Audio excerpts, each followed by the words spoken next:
When I was told I am to introduce this person, I said, let's ask for a bio. And then my friend told me, why don't you just look it up on the net? And when I looked it up on the net, I got 350 pages of information about this person. I could have gone on the whole day today. I've cut it down to as much as possible. A very, very accomplished person, and we are very privileged to have him here. Currently, he is the editorial director of Hindustan Times. He was brought up in Bombay and London and educated at Mayo College, Ajmer, and the Mill Hill School in London. His journalistic career began in his gap year before Oxford when he started Contribution to India Today. He continued writing for the magazine during his vacations, and in 1978, the publishers of India Today asked him to start Bombay, India's first city magazine. At that stage, he was just 22, making him the youngest editor in the history of Indian journalism.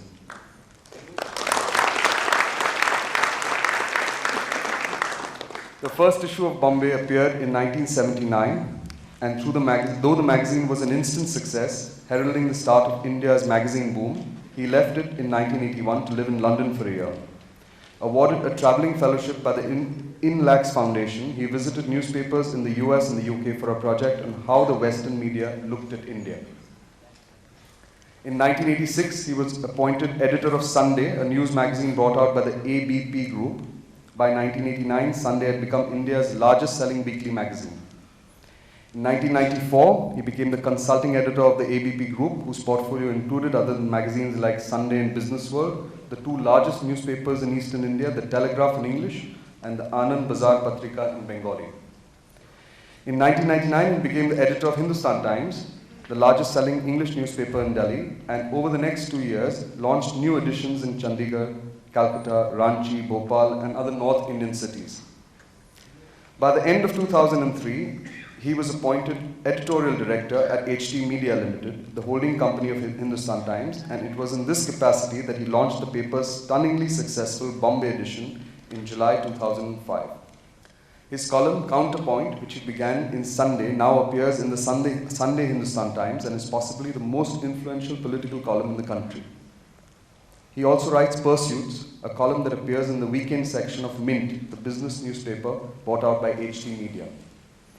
These apart, he is an avid foodie, writing the inimitable and the hugely popular Rude Food column in Brunch, Hindustan Times Sunday magazine.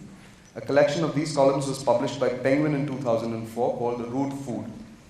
The book won the International Food World's equivalent of the Oscar, the Contri Award, for the best food literature book in the world in the following year. Alongside, he also won the Best Food Critic Award for the Indian Culinary Foundation. He did a television version of Rude Food for the Discovery Living and Travel and Living channel called A Matter of Taste, which was a huge success in India.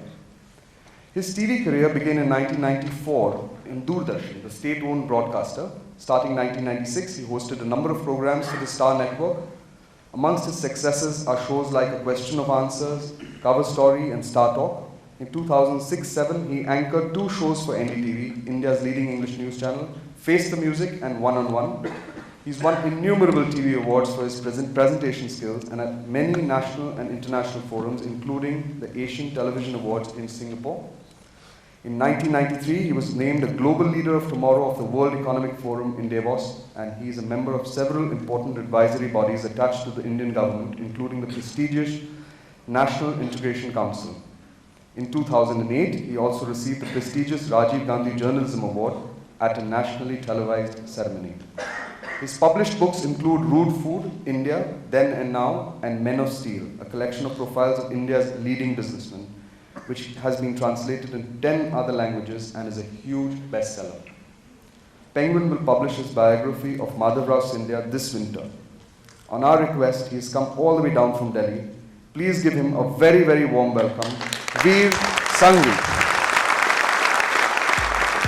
Thank you for that very flattering introduction. Ladies and gentlemen, good morning. What that introduction conceals is that I'm actually here as the warm-up act for J.P. Raman. We're going to be speaking 10 minutes from now.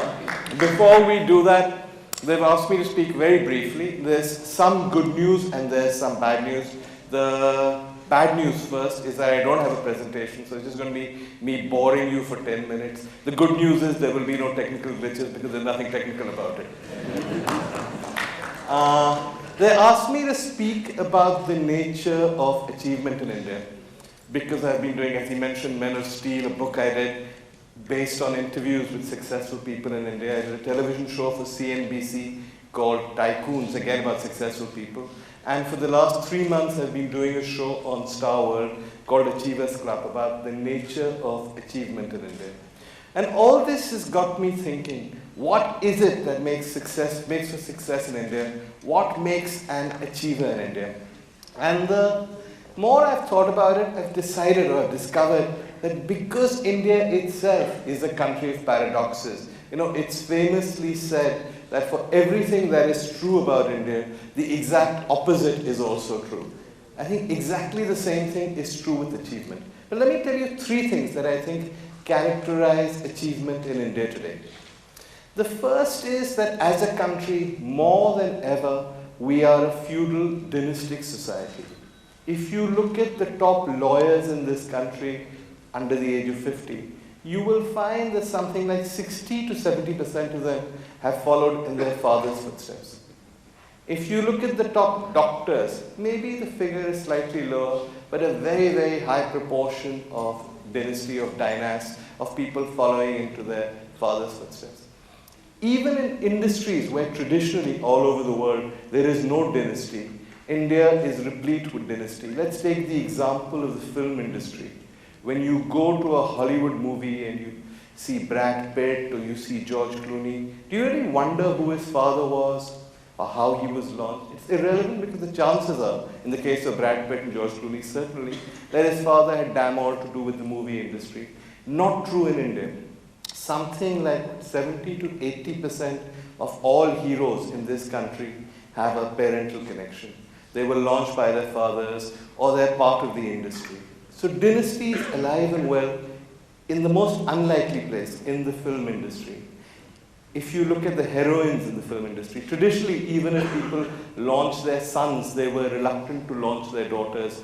And the Kapoors said very famously, we will never let our daughters join the film industry, presumably because they knew what they did to other people's daughters.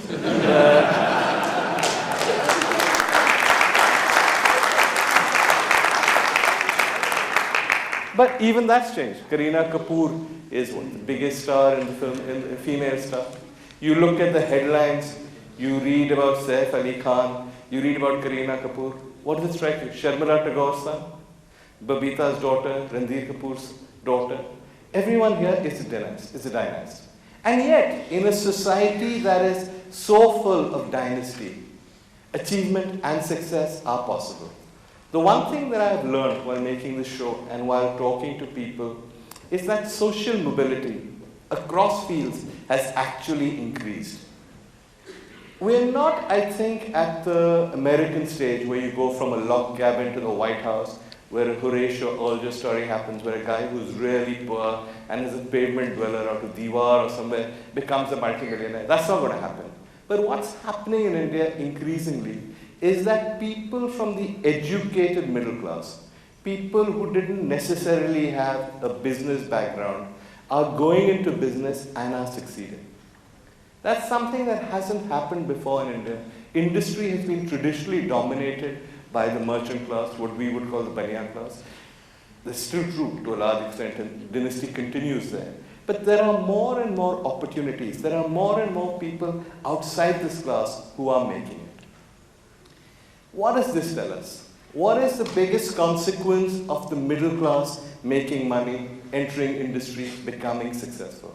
Well, there are many, many consequences, but the most important one, as I see it, is that as the middle class in India has grown in influence, as it's grown in achievement, in success, middle class values are much more important than they used to be. Once upon a time, all of us were, 20 years ago, all of us worked on the assumption that most businessmen broke the law. We didn't make moral judgments about this. Often we took the line that the laws were so absurd that they had no alternative but to break the law. the license quota permit Raj was stacked against industry. Everybody asked you for a bribe. If you had to succeed, if you had to survive, you had to break the law. I think that consensus is changing. And that's the second thing about achievement in India. Middle class values seem to matter more than ever before. The shining example in this, of course, is the IT industry. If you look at the IT industry, which in many ways is the torchbearer for Indian industry in the late 20th and beginning of the 21st century, this is essentially an industry created by young South Indian, often Brahmin, engineers from IIT. These are people whose parents had no business background whatsoever. Let's take Infosys. Nandan Nilekani's father was lower middle class. Narayan Murthy's father was not only lower middle class, he had many, many children, and therefore they had found it very difficult to make ends meet. When these kind of guys become billionaires, when they found companies that go on to become India's most successful companies, what's interesting is this: they don't change. They don't become like the Indian businessmen who went before them. They change Indian business. One of the interesting things about Infosys and many other people in the IT sector is the way in which they do business. They don't pay bribes, they don't make black money, there is no cash. Everything is done in an above board fashion. Now you can argue, and I think you'll probably be right, to say that it's easy for Infosys to do that. Their clients are abroad, they don't have factories in India, there are fewer people to pay off, their business is essentially a white collar business. And I think you would be right. But the answer to that, to that objection, is that yes, Infosys, the IT industry, may be a special example. But the nature of doing business in India is changing in that there are more people with values, middle class values, for want of a better term, entering it. And what's more important is that the middle class also is holding industry up to those sets of values. So therefore, to change the way in which you do business in India is not just because it makes you a good person or because you'll go to heaven. It's because you need to do that to survive. I'll give you an example from the headlines. Look at the 2G scam. What happened? Licenses were allocated in an arbitrary and unfair manner by a minister who probably took money. Fair enough. Is this the first time it's happened in India? No. It's happened all the time since independence in nearly every business. Why is there such an uproar? The uproar is because the middle class now counts for more. Middle class media now count for more. And the middle class is holding politicians, and especially businessmen, responsible for all the corruption that happens. And they're holding them to middle class values and middle class standards. So the nature of achievement changes because the middle class, A, can make it to the top. B, the middle class holds achievers up to middle class values. That makes, I think, for a degree of mobility which we've not had before. And it makes also, I think, for a cleaner environment because people want middle class values, which on the whole tend to be of a higher quality than traditional commercial values, to be implemented. The paradox. Why is it that in a society dominated by dynasty, achievement, success is possible? And the answer, I think, is that the pie is growing. There is more for everyone to go around. Even that bit that's dominated by dynasty and continues to be dominated by dynasty is not the whole pie. There is other stuff. There's other things you can take. You can go into the film industry. Amir Khan is the son of a film producer. Salman Khan is the son of Salim Javed, the most successful scriptwriter. But there is still room for Shah Rukh Khan, who is a complete outsider who comes in from Delhi and takes the industry by storm. So there is more to go around. There is enough for people to do, even with the domination of dynasty. Why has this happened? So final closing remarks. It's happened because of two things that, again, a paradox, Indians are scared of. Most of us are scared of technology. We are set in our ways. We believe that the march of technology will make us obsolete. We believe that the things we do will soon be out of fashion. And we are scared, though we pretend not to be, of globalization. We believe that large companies will come in, that they will buy us out, that they will have lots and lots of money, and as a consequence, we won't be able to compete. I'm not saying these fears are groundless, but if you look at the success of India over the last decade has been in part due to technology. Look at IT. It's entirely technology-based. And partly due to globalization. One reason why Bollywood is such a big phenomenon today is that it's a global phenomenon. Revenues, up to 40% of revenues come from abroad. So embrace technology, embrace globalization. It's not going to be easy. There is a period of adjustment. But if you can make that adjustment, if you can make technology work for you, if you can see that the world is not a threat, the world is an opportunity, then yes, it's possible to be successful. So 3 final things. The paradoxes of India. In a society dominated by dynasty, real success, real achievement, real mobility is more possible now than at any time in the last century. Paradox 1. 2, in a society where we are obsessed with Anna Hazare, the 2G scam, etc., the environment is actually getting cleaner. People are being held to different standards, to cleaner standards than ever before.